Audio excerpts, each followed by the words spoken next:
여기는 주님의 따뜻한 손길이 필요한 당신의 이야기, 하늘이 들은 사연입니다. 오늘 들려드릴 이야기는 40년 목회를 실패라고 생각하며 교회의 문을 닫으려던 73살 노목사님의 고백입니다. 모든 것이 끝났다고 생각한 마지막 그날, 30년의 세월을 뛰어넘어 한 낯선 손님이 찾아왔습니다. 과연 그날, 텅 빈 예배당에서는 어떤 놀라운 일이 일어났을까요? 저는 73살의 늙은 목사입니다. 제 이름은 박이지만 이제는 그저 목사님 혹은 세상빛 교회 할아버지로 불리는 것이 더 익숙합니다. 지금은 재개발이라는 소문만 10년 넘게 떠돌다 결국 모두가 떠나버린 낡고 빛바랜 동네 어귀의 2층 상가 건물에서 40년 넘게 교회를 지켜왔습니다. 교회의 이름은 세상빛 교회입니다. 제 나이 33, 아직은 심장이 뜨겁고 주님의 부르심에 대한 확신이 하늘을 찌르던 시절, 아내와 함께 이곳에 터를 잡았습니다. 그때만 해도 이 동네는 사람 사는 냄새로 가득했습니다. 근처에 신발 공장과 봉제 공장이 있어 밤늦도록 재봉틀 소리와 기계 소리가 끊이지 않았습니다. 좁은 골목길에는 공장에서 일을 마친 젊은 부부들이 아이들 손을 잡고 집으로 향하는 발걸음 소리로 시끌벅적했습니다. 저는 그들의 땀 냄새와 억척스럽지만 건강한 삶의 열기가 참 좋았습니다. 아내와 저는 2층의 낡은 상가를 빌려 맨손으로 교회를 꾸몄습니다. 주머니는 비었지만 마음만은 부자였습니다. 우리는 밤을 새워가며 페인트 칠을 하고 공사장 근처에서 버려진 나무 토막을 주워다 사포질을 해서 강대상과 의자를 만들었습니다. 제 아내는 손재주가 좋아 시장에서 가장 싼 천을 끊어다 밤새 바느질을 해서 강대상에 거는 십자가를 수놓았습니다. 그 삐뚤빼뚤한 십자가는 40년간 제 설교의 든든한 배경이 되어주었습니다. 처음 20년은 그야말로 부흥기였습니다. 주일이면 50평 남짓한 좁은 상가교회가 미어터질 듯 했습니다. 공장에서 미싱을 돌리던 젊은 엄마들이 아이들을 씻겨 고운 옷을 입혀 데리고 왔습니다. 주일학교는 아이들 20명의 웃음소리와 찬송가 소리로 지붕이 떠나갈 듯 했습니다. 제 아내는 중고시장에서 겨우 구해온 낡은 풍금을 연주했습니다.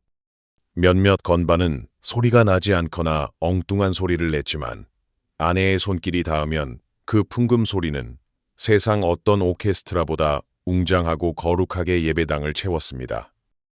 예배가 끝나면 우리는 다 같이 콩나물밥이나 멸치국수를 나눠 먹었습니다. 쌀이 부족하면 쌀을 가져오고 김치가 떨어지면 김치를 가져오는 우리는 그야말로 한솥밥을 먹는 식구였습니다. 동네 전파상을 하던 김집사님네는 교회에 고장난 것이 생기면 연장통을 들고 제일 먼저 달려왔습니다. 부품 살 돈이 없어 쩔쩔매는 제게 그는 괜찮다고 이것도 다 주님이라는 거라고 씩 웃으며 낡은 라디오를 고쳐주곤 했습니다. 하지만 그 뜨거웠던 시간은 영원하지 않았습니다. 90년대를 지나 2000년대가 되면서 동네 공장들이 하나둘 문을 닫기 시작했습니다. 더 싼 인건비를 찾아 해외로 떠나거나 정부의 지원을 받는 저 먼 지방의 산업단지로 옮겨갔습니다. 공장이 사라지자 젊은 부부들은 아이들 교육을 위해 혹은 더 나은 일자리를 찾아 아파트가 가득한 신도시로 떠났습니다.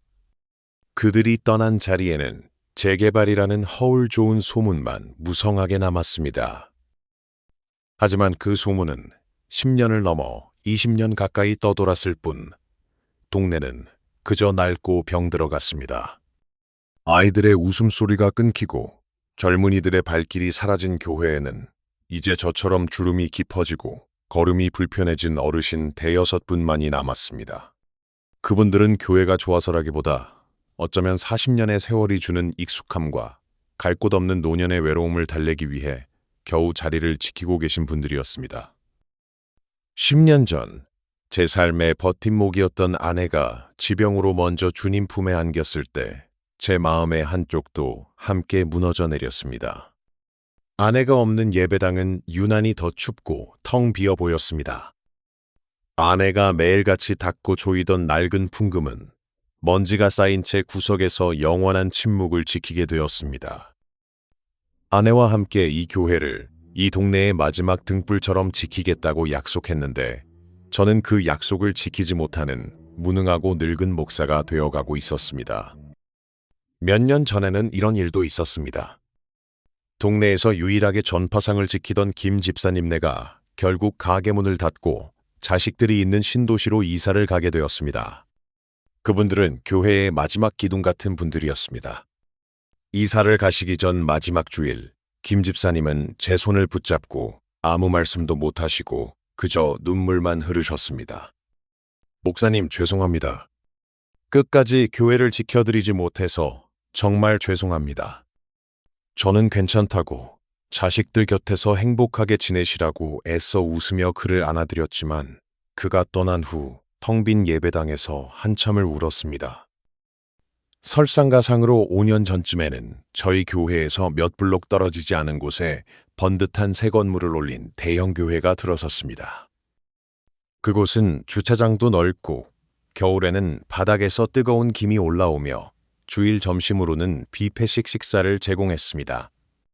그러자 얼마 남지 않았던 그나마 젊은 축에 속했던 60대 성도님들마저 그곳으로 발길을 옮겼습니다. 이해 못하는 바는 아니었습니다. 이 춥고 낡은 곳에서 언제 무너질지 모르는 건물에서 불안에 떠는 것보다야 그 편이 훨씬 낫겠지요. 저는 떠나는 그들을 원망할 수도 잡을 수도 없었습니다. 그저 제 무능함을 탓할 뿐이었습니다. 오문매니. 현실적인 어려움은 늙은 목사의 남은 신앙마저 매일같이 시험했습니다. 한 달 헌금으로는 이제 2층 상가의 월세는커녕 전기요금과 수도요금을 감당하기에도 빠듯했습니다. 저는 결국 5년 전 교회 한쪽에 딸린 작은 골방으로 거처를 옮겼습니다. 사택으로 쓰던 작은 빌라의 보증금을 빼서 밀린 월세를 내기 위해서였습니다. 건물 주인은 제 사정을 아는지 모르는지 해마다 월세를 잊지 않고 꼬박꼬박 올렸습니다. 겨울이 오는 것이 해마다 두려웠습니다. 예배당 구석에 둔 낡은 석유난로는 기름 먹는 하마였습니다. 도저히 그 기름값을 감당할 수가 없었습니다. 3년 전부터 주일 예배는 난방 없이 드려야 했습니다. 저를 포함한 7명의 성도들은 두꺼운 외투를 껴입고 목도리를 칭칭 감고 입김을 호호 불어가며 꽁꽁 언손을 비벼가며 예배를 드렸습니다. 저는 강대상 위에서 덜덜 떨며 설교를 하면서도 그분들께 따뜻한 난방 하나, 따뜻한 커피 한 잔 대접하지 못하는 제 자신이 너무나 부끄럽고 죄스러워 고개를 들 수 없었습니다. 저는 매일 새벽 4시면 어김없이 일어나 텅 빈 예배당에 엎드렸습니다. 하지만 제 기도는 예전처럼 뜨겁지 못했습니다. 주님, 어찌하여 저를 이 차가운 곳에 홀로 두시나이까? 제 40년의 목회가 이것이 전부입니까? 공허한 질문만이 곰팡내 나는 차가운 예배당 벽을 치고 다시 제게로 돌아올 뿐이었습니다. 제 믿음도, 제 육신도, 제 목회도 이제는 바닥까지 달아버린 것 같았습니다. 그러던 지난 여름, 40년 만에 가장 지독하고 긴 장마가 찾아왔습니다. 낡을 대로, 낡은 상가 건물은 쏟아지는 비를 감당하지 못했습니다. 그날 밤, 골방에서 쪽잠을 자던 저는 천장에서 물 떨어지는 소리가 아닌 우지끈 쿵 하며 무언가 무너져 내리는 굉음에 잠을 깼습니다. 놀라서 예배당으로 달려나갔을 때 저는 제 두 눈을 의심했습니다. 예배당 천장 한가운데가 거대한 괴물의 입처럼 뻥 뚫려버렸고 빗물이 마치 폭포수처럼 40년간 지켜온 제 강대상 위로 쏟아져 내리고 있었습니다. 강대상 위에 놓여있던 제 40년 설교의 흔적이 담긴 낡은 성경책은 이미 흙탕물에 흠뻑 젖어 형체를 알아볼 수 없게 불어터졌습니다. 아내의 손때가 묻은 교회의 역사와도 같던 낡은 풍금은 쏟아지는 물을 고스란히 맞고 배가 부른 채 마지막 남은 건반 몇 개가 빗물의 무게에 눌려 기괴하고 슬픈 소리를 내고 있었습니다. 제 평생의 설교 노트가 담긴 서랍장은 흙탕물 위를 둥둥 떠다녔고 아내가 손수 수놓았던 강대상의 십자가는 흙탕물에 젖어 추하게 바닥으로 끌어내려져 있었습니다. 저는 그 자리에 망연자실 주저앉았습니다. 40년의 세월이, 제 청춘과 아내와의 추억이, 저의 모든 믿음과 기도가 그 더러운 흙탕물 속으로 흔적도 없이 가라앉는 것만 같았습니다. 저는 그날 처음으로 모든 것을 포기해야겠다는 생각을 했습니다. 아니, 이제는 정말 포기할 수밖에 없다는 절망적인 확신이 들었습니다. 며칠을 뜬 눈으로 밤을 새우며 기도했습니다. 주님의 음성을 듣고 싶었지만 들리는 것은 눅눅한 곰팡이 냄새와 제 무릎 관절에서 나는 삐걱거리는 소리뿐이었습니다. 결국 저는 결단을 내려야 했습니다. 그 다음 주일 임시방편으로 천장에 비닐을 대놓았지만 여전히 구석구석에서 물이 새는 예배당에 마지막 남은 5분의 성도님들이 모였습니다. 저는 차마 입이 떨어지지 않았지만 떨리는 목소리로 어렵게 입을 열었습니다.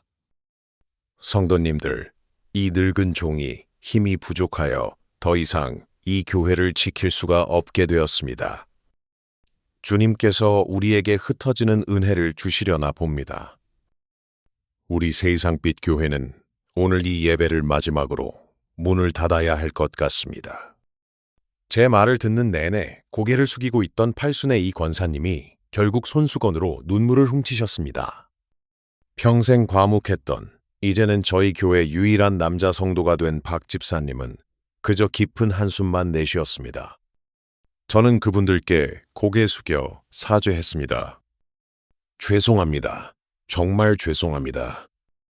40년간 함께 해주셨는데 제가 이 교회를, 주님의 몸된 교회를 지키지 못했습니다. 그렇게 저의 40년 목회는 실패라는 두 글자와 함께 흙탕물 속에서 초라하게 끝이 났습니다. 그 주 내내 저는 40년의 흔적을 정리했습니다. 물에 젖어 쓸모없게 된 의자들을 하나씩 밖으로 꺼내고 곰팡이가 핀 성경책과 찬송가들을 폐지함에 넣었습니다. 주일학교 아이들이 썼던 지금은 다리가 부러진 작은 의자들을 버릴 때는 아내 생각에 한참을 울었습니다. 물건 하나하나를 버릴 때마다 제 살점이 떨어져 나가는 듯 아팠습니다. 이제 며칠 뒤면 이 건물도 부동산에 내놓아야 했습니다. 저는 모든 것이 사라진 텅 빈 예배당 바닥에 주저앉아 제 목회의 마지막이 어쩌다 이리도 비참하게 끝나는 것인지 하염없이 눈물만 흘렸습니다. 교회 문을 닫기로 한 마지막 날이었습니다. 그날은 유난히 하늘이 맑았지만 제 마음은 흙탕물에 잠겼던 그날 밤처럼 어둡고 무거웠습니다. 부동산에 전화를 걸어 건물을 내놓겠다고 말하기 전 저는 마지막으로 텅 빈 예배당을 둘러보고 있었습니다. 모든 것이 빠져나간 공간은 생각보다 더 넓고 더 차갑고 더 공허하게 느껴졌습니다. 저는 마른 걸레를 들고 쏟아지는 물을 막아내다 결국 뒤틀려버린 낡은 강대상을 정성껏 닦았습니다. 비록 이곳을 떠나지만 40년간 제게 울고 웃게 한 이 공간에 대한, 그리고 무엇보다 이 강대상을 거룩히 여겨주신 주님에 대한 마지막 예의라고 생각했습니다. 그때였습니다. 끼익하고 수십 년간 수없이 들었지만 그날따라 유난히 날카롭게 들리는 낡은 문이 열리는 소리가 났습니다. 저는 반사적으로 고개를 들었습니다. 이 시간에 이 폐허 같은 곳에 찾아올 사람은 없었습니다. 마지막 남은 성도님들에게도 이미 지난주에 마지막 인사를 다 나누었습니다. 문 앞에는 한 번도 본 적 없는 낯선 여인이 서 있었습니다. 50대 초반쯤 되었을까, 단정하게 차려입은 검은색 정장과 깔끔하게 정돈된 머리, 손에는 고급스러운 가죽 가방을 들고 있었습니다. 그 모습이 이 낡고 초라한 동네, 그리고 곰팡내와 먼지로 가득 찬 제 교회와는 전혀 어울리지 않았습니다. 저는 순간 혹시 월세를 독촉하러 온 건물 주인의 딸인가, 아니면 교회가 망했다는 소식을 듣고 헐값에 남은 집기라도 사러 온 고물상인가. 그런 씁쓸하고 비참한 생각들이 머리를 스쳤습니다. 저는 걸레를 든 채 멍하니 그 여인을 바라보았습니다. 여인은 제게 가볍게 목례를 하더니 망설임 없이 예배당 안으로 천천히 걸어 들어왔습니다. 그녀의 또각거리는 구두 소리가 텅 빈 예배당에 선명하게 울려 퍼졌습니다. 그녀는 텅 빈 의자터를 지나 제가 비닐로 겨우 가려놓은 무너진 천장의 흉터를 한참이나 올려다보았습니다. 그리고는 강대상 앞으로 다가왔습니다. 그녀는 제가 방금 전까지 닦고 있던 빗물에 불어 뒤틀린 강대상을 손으로 가만히 쓸어보았습니다. 그리고는 강대상 뒤편 흙탕물이 튀어 얼룩진 낡은 나무 십자가를 가만히 어루만졌습니다.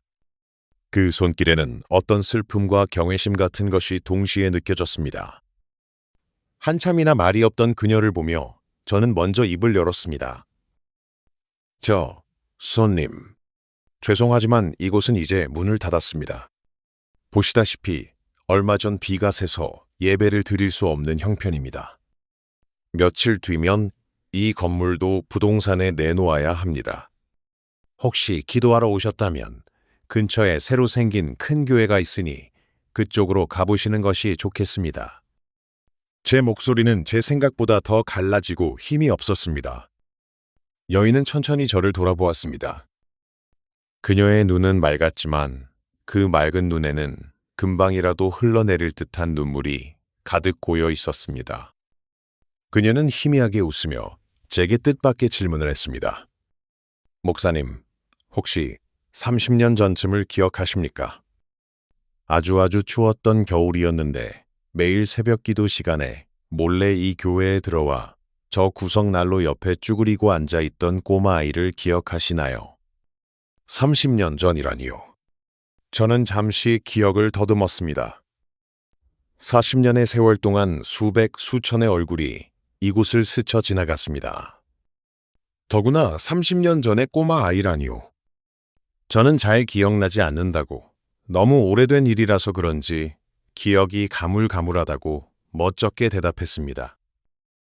여인은 제 대답을 예상했다는 듯 눈물을 한 방울 뚝 떨어뜨리며 다시 입을 열었습니다.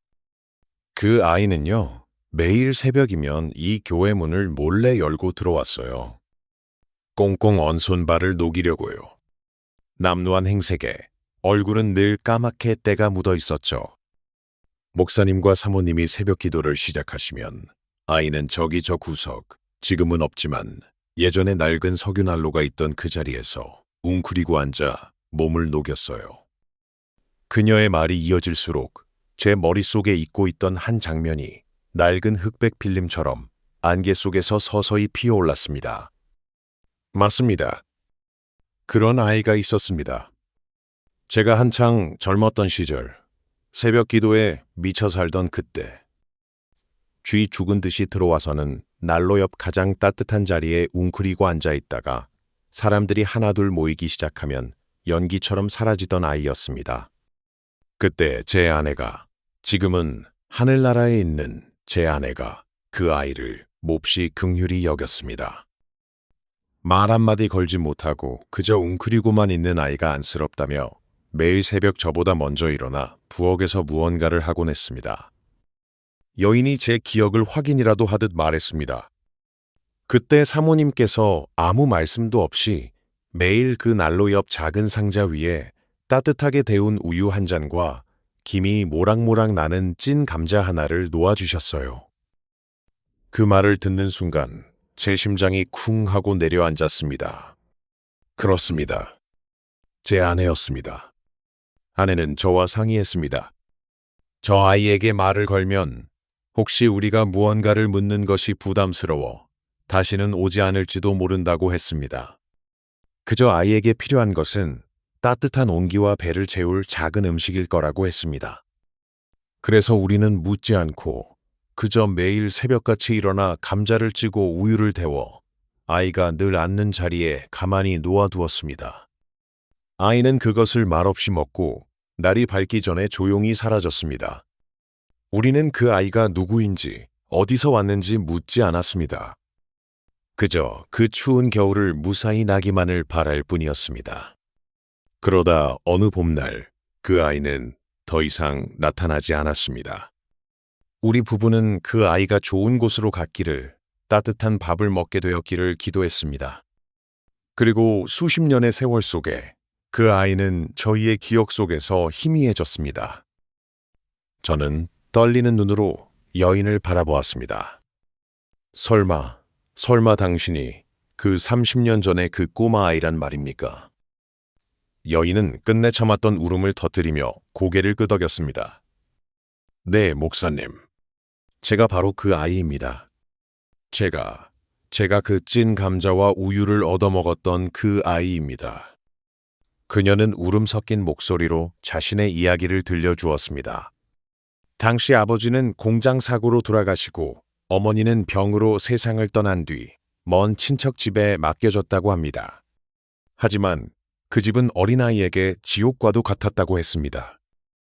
매일 밤낮으로 이어지는 폭력과 구박, 그리고 밥을 주지 않는 날이 더 많았다고 했습니다. 너무 춥고 배가 고파서 그날도 집에서 쫓겨나 거리를 헤매다가 우연히 문이 살짝 열려 있고 따뜻한 불빛이 새어나오던 이 교회에 숨어들었다고 했습니다. 그때 날로 옆에서 먹었던 그 따뜻한 우유 한 잔과 찐 감자가 세상에서 버려졌다고 생각했던 자신을 살게 한 유일한 희망이었다고 했습니다. 그것은 단순한 음식이 아니라 나 같은 사람도 살아있을 가치가 있다는, 누군가가 나를 위해 따뜻한 음식을 준비해 주었다는 생의 첫 위로였다고 했습니다. 비록 예배는 드리지 않았지만 어둠 속에서 들려오는 목사님의 간절한 기도 소리와 사모님의 청아한 찬송가 소리가 지옥 같던 어린 시절을 견디게 한 유일한 자장가였다고 했습니다. 그녀는 그 후 친척집을 뛰쳐나와 고아원을 전전했고 10대 후반부터는 안 해본 일이 없었다고 합니다. 식당 설거지, 공장 격리, 밤에는 야간 학교를 다니며 악착같이 살았다고 했습니다. 그러다 우연히 인테리어 기술을 배웠고 낡은 집을 고치는 일에 매력을 느껴 밤낮으로 기술을 익혔다고 합니다. 그녀는 작은 인테리어 가게에서 시작해 이제는 제법 규모가 있는 작은 건설 회사를 운영하게 되었다고 했습니다. 그녀는 늘 마음 한구석에 이 교회의 빚을 지고 살았다고 했습니다. 30년 전 그 우유와 감자, 그 온기를 잊을 수가 없었다고 했습니다. 언젠가 꼭 성공해서 자신을 살린 그 교회에 그 목사님과 사모님께 은혜를 갚고 싶었다고 했습니다. 얼마 전 이 근처 재개발 현장에 자재를 보러 왔다가 혹시나 하는 마음에 30년 전의 기억을 더듬어 이 동네를 찾았다고 합니다. 그리고 동네 부동산에 들러 세상빛 교회에 대해 물었을 때 교회가 곧 문을 닫는다는 소식을 듣고 심장이 붙는 것 같았다고 했습니다. 자신을 살게 한 유일한 빛이 사라지는 것만 같아 모든 일을 제쳐두고 한달음에 달려왔다고 했습니다. 저는 그저 그녀의 손을 붙잡고 고맙다고, 살아주어서 정말 고맙다고, 내 아내도 하늘에서 분명 기뻐하고 있을 거라고 말하며 함께 울었습니다. 40년 목회의 끝자락에서 가장 초라하고 실패한 순간에 만난 이 기적 같은 만남에 주님께 감사기도만 드렸습니다. 그런데 그녀는 제게 가방에서 커다란 봉투 하나를 꺼내 내밀었습니다. 저는 깜짝 놀라 손사래를 쳤습니다. 아닙니다. 괜찮습니다. 이렇게 살아 돌아와 준 것만으로도 나와 내 아내가 그때 헛된 일을 한 것이 아니라는 것을 증명해 준 것만으로도 나는 충분히 다 받았습니다. 하지만 그녀는 단호하게 고개를 저었습니다. 목사님, 이것은 목사님께 드리는 것이 아닙니다. 30년 전 저를 살린 따뜻한 우유 한 잔과 찐 감자값입니다. 저는 그 빚을 갚으러 온 것뿐입니다. 저는 이 빚을 갚아야만 앞으로 더 당당하게 살아갈 수 있습니다. 그녀가 제 손에 쥐어준 봉투 안에는 제가 평생 만져본 적도 없는 액수의 수표가 들어 있었습니다. 하지만 저를 더 놀라게 한 것은 그 수표와 함께 들어있던 또 다른 종이였습니다. 그것은 다름 아닌 이 낡은 상가 건물의 리모델링 설계 도면이었습니다. 그녀는 눈물을 닦으며 제게 말했습니다. 목사님, 이 교회를 허물지 말아주세요. 이곳은 제가 다시 살아갈 힘을 얻은 곳입니다. 이 동네에 아직 남은 분들을 위해, 그리고 30년 전에 저처럼 기댈 곳 없는 누군가를 위해 이 공간을 새롭게 고쳐드리고 싶습니다. 제가 배운 기술이 바로 이런 일을 하라고 주님께서 주신 달란트인 것 같습니다. 설계도면에는 세상빛 나눔 쉼터라는 이름이 적혀 있었습니다. 1층에는 이 동네의 외로운 어르신들을 위한 무료 급식소와 쉼터를, 2층에는 예전의 교회 모습은 살리되 비가 새지 않는 따뜻한 예배당과 동네 아이들을 위한 작은 공부방을 만들겠다고 했습니다. 그리고 그 모든 비용은 30년 전의 빚을 갚는 마음으로 자신이 전부 감당하겠다고 했습니다. 저는 그 자리에 주저앉아 어린아이처럼 한참을 울었습니다. 실패했다고 생각했습니다. 끝났다고 생각했습니다. 주님께서 나를 버리셨다고 원망했습니다. 하지만 주님은 40년 목회의 마지막이라고 생각했던 바로 그 순간에 30년 전에 제 아내의 손길을 통해 심어둔 아주 작은 사랑의 씨앗을 기억하고 계셨습니다. 그리고 그 씨앗을 이토록 거대하고 아름다운 나무로 키우셔서 가장 절망적인 순간에 가장 완벽한 모습으로 제게 다시 돌려주셨습니다. 그 후 2달 동안 제 낡은 교회는 기적처럼 변해갔습니다. 그녀의 회사 직원들이 와서 낡은 천장을 뜯어내고 새 벽지를 바르고 따뜻한 바닥 난방을 깔았습니다. 텅 비었던 예배당은 이제 매일 수십 명의 동네 어르신들의 웃음소리와 구수한 밥 냄새로 가득 찬 사랑 쉼터가 되었습니다. 저는 여전히 이 작은 교회의 늙은 목사입니다. 비록 주일 예배에 모이는 성도는 대여섯 명뿐이지만 이제 저는 매일 수십 명의 어르신들에게 따뜻한 밥 한 끼를 대접하고 방과 후에 갈 곳 없는 아이들과 함께 30년 전 제 아내가 그랬던 것처럼 찐 감자를 나눠 먹는 세상에서 가장 행복하고 부유한 목사입니다. 주님의 계획은 참으로 오묘하고 놀랍습니다. 모든 것이 끝났다고 생각했던 그 자리에서 주님은 제 아내의 사랑을 통해 새로운 사명을 제게 허락하셨습니다.